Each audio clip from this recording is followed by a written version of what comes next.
Magandang oras na naman sa inyong lahat mga kaibigan. Ang pag-uusapan natin ngayon ay tungkol sa request ni former President Rodrigo Roa Duterte para sa kanyang interim release o pansamantalang paglaya na inihain ng kanyang mga abogado sa pangunguna ni Nicholas Kaufman sa pre-trial chamber ng International Criminal Court o ICC. Pero bagong lahat, huwag niyong kalilimutan na mag-subscribe sa ating channel kung hindi pa kayo subscriber. Please like, comment, and share. Pakiclick na rin ang notification bell para hindi ninyo makaligtan ang ating mga bagong video. Balik sa ating topic. Noong June 12, formal na inihain ang request for interim release o pansamantalang paglaya ni dating Pangulong Duterte habang naghihintay ng paglitis sa kanyang mga kasong crimes against humanity. Nakasaad sa request for interim release na ang mga ICC prosecutors o yung mga taga-usig ay may pahiwatig na hindi nila tututulan ang pansamantalang paglaya ng dating Pangulo. Alam naman natin na si former President Rodrigo Roa Duterte ay nakakulong sa ICC Detention Center sa Dahig mula pa noong March 12.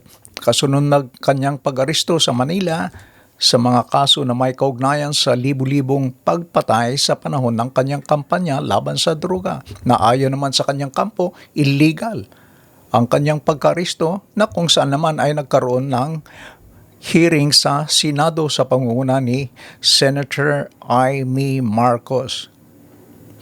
Sumang-ayon ang isang dayuhang government na kunin si Duterte kung siya ay palayain, pero ang pagkakilanlan, identity ng nasabing bansa ay tinanggal mula sa i-final na document sa ICC. Ang hindi pinangalanang bansa ay nangako na ipapatupad ang mga conditions na ipapataw sa interim release at nangakong magbibigay ng maagap na mga tugon kung hihilingin ng korte para sa observation nito. Sa nasabing filing sa korte, binigyan din ng mga abogado ni former President Duterte ang kanyang katandaan at nakikitang mga isyu sa kalusugan bilang batayan para sa pagpapalaya. Sinabi nila na siya ay kapansin-pansin na pagod sa kanyang unang hitsura noong March 14, 2025. At ayon pa rin sa kanyang mga abogado, hindi na kailangan ang pagpapanatili ang dating Pangulo sa detention dahil hindi naman siya flight risk. At iginait pa na ang kanyang mga abogado na hindi na kinakailangan ang kustodiya upang matiyak ang kanyang pagharap sa korte at idinagdag na bilang isa sa mga pinakakilalang politiko sa mundo, madali siyang mahanap at maibalik sa kustodiya ng ICC kung sakasakaling susubukan niyang tumakas. At ayon pa rin sa mga abogado ni FPRRD, hindi na presidente ng Pilipinas at wala na siyang parehong influence o kapangyarihan na sinasabing inabuso niya sa panahon ng mga sinasabing krimen. Hindi na niya hawak ang uri ng katungkulan na pinagtatalunan ng mga prosecution na pinahintulutan niyang iutos at ipatupad ang mga patakaran na nagiging batayan para sa warrant ng kanyang pag-aresto ng ICC. At sa isang panayam ng GMA Integrated News kay Attorney Joel Butuyan, isang accredited lawyer ng ICC, sinabi niya na ang application for interim release na inihain ng mga abogado ni former President Duterte ay dadaan pa sa proseso. Kukunan pa ng comments ang prosecution, pati yung mga abogado ng mga di umano'y biktima at pati na rin yung mga bansa o kaya'y ang bansa na willing na kunin ang dating Pangulo kung sakaling siya ay pansamantalang palayain sa detention.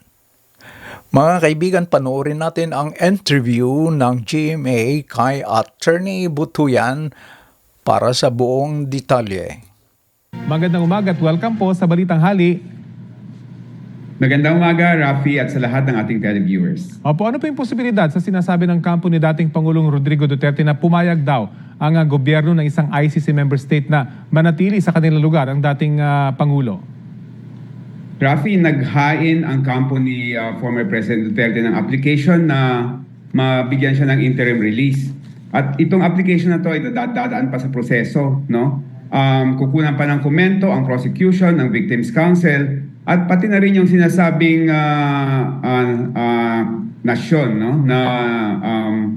Na pumayag na mag-host kay Mr. Duterte habang siya ay nililitis. Hindi pa pinapangalanan itong country na to, pero ang duda ko ay malapit lang sa seat ng ICC, malapit lang sa Netherlands dahil kailangan mag-attend ni Mr. Duterte sa trial na mangyayari sa kanyang kaso. Kapag sinabing interim release, ano-ano po yung sakop nito? Interim release dahil temporary siya habang yung kaso ay nililitis, siya ay ilalabas doon sa may detention center ng ICC, pero malalagay siya sa isang host country na maraming kondisyones, no, na kailangang sundin, hindi lang ni Mr. Duterte, pati na rin yung host country. Sa kasaysayan po ba ng ICC, may mga napagbigyan na sa interim release? At ano po yung mga konsiderasyon dito? Meron ng mga ilan na napagbigyan ng interim release. Although yung kaso nila hindi kasing bigat ng kay Mr. Duterte dahil yung sa kanila ay yung obstruction of justice lang dahil sila ay nakialam sa mga testigo, sa mga witnesses, no? At ang host country na pumayag na doon sila pumirmi muna habang ongoing yung trial ay ang bansang Belgium. Kaya ang number one suspect ko ay ang Belgium ang pwedeng pumayag kay Mr. Duterte dahil ito ay malapit lamang sa Netherlands. In fact, less than 1 hour lang dahil border country siya. Paano kaya makukupirma kung pumayag nga talaga yung gobyerno ng isang ICC member state? Malalaman natin yan in due time kasi o-orderan ng ICC judges yung prosecution sa yung Victims Council and pati na rin yung country, no, which agreed to host Mr. Duterte para alamin kung papayag sila sa mga kondisyones na ipapataw ng korte para sa interim release. Yun bang interim release ay may kinalaman din kung gaano kabigat yung ebidensya laban dun sa akusado? Walang kinalaman sa ebidensya, no? Dahil ito ay ang consideration dito, yung flight risk, kung baka mag-escape si Mr. Duterte while ongoing yung trial. Pangalawa, yung epekto sa mga witnesses, kung baka mamaya matatakot yung mga witnesses, no? Kung siya ay marirelease. Pangatlo ay yung possibility na baka ulitin niya yung mga krimen na ginawa niya before kung siya ay re-release, no? At apat yung tinatawag na humanitarian considerations. Kaya hindi siya pwedeng ibalik doon sa kanyang bansa dahil yung posibilidad na baka gawin niya ulit yung krimen. Yes, hindi siya po pwedeng bumalik sa bansa natin dahil unang-una, hindi na tayo state party sa ICC. Ano po yung magiging epekto nitong hiling ng kampo ng dating Pangulo doon sa takbo naman ng kaso? Tingin ko wala namang magiging epekto kasi itong issue na to mariresolba bago yung tinatawag na confirmation of charges na mangyayari sa September 23. So itong mato didinigin bago September 23 and ang aking forecast magkakaroon ng decision ang ICC sa issue ng interim release bago dumating ang September 23. Bago po magdesisyon, meron bang pagkakataon yung mga nagrereklamo laban kay dating Pangulong Duterte na umapila at huwag payagan ng ICC yung kanyang kahilingan? Oo, Rafi, importante na madinig ng ICC yung views and observations ng mga victims, no? Dahil maraming issues dito sa issue ng interim release ay factual. Tungkol dun sa may epekto sa mga witnesses, sa mga biktima, no? Dahil kahit na naaresto na si Mr. Duterte, takot pa rin yung karamihan ng mga biktima na lumabas at mag-participate sa ICC. Mas lalo na ngayon na kung sakaling palalabasin siya ng temporary, no? Pangalawa, yung issue ng he will continue to commit the crimes. Alam mo, nung Quadcom hearing, sinabi niya mismo, no, na kapag siya elect na mayor, uulitin niya at dodoblehin niya yung mga patayan na mangyayari. So yung mga yan dapat talagang dinggin ng ICC. Mga kaibigan, meron ba kayong opinion, observation o pananaw sa ating topic? Kung meron, please leave your comment. Hanggang sa muli, please like and subscribe. Maraming salamat po.